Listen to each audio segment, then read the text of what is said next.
To, assalamu alaikum jama'a masoya masu kallon mu da sauraron mu. Sunana MD Anas Abubakar, ni ne producer fim ɗin zaɓin su.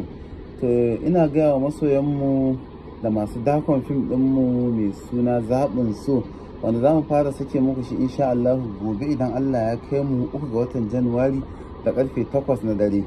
Cewa lalle gobe za mu saka muku wannan fim ɗin insha Allah, kuma sannan zai rinka zuwa muku a duk ranar Laraba da karfe 8 na dare insha Allah.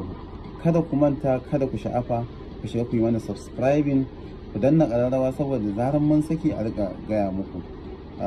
Fim ɗinmu sunan shi zaɓin su, yana nan insha Allah, ba za mu ɓata lokaci ba wajen sakan muku shi, kuma sannan ina muku albishi cewa zai nishaɗantar da ku, zai ƙayatar da ku, ilmantarwa insha Allah. Na gode. Ku ci gaba da yi mana subscribing, kana ku danna ƙararrawa.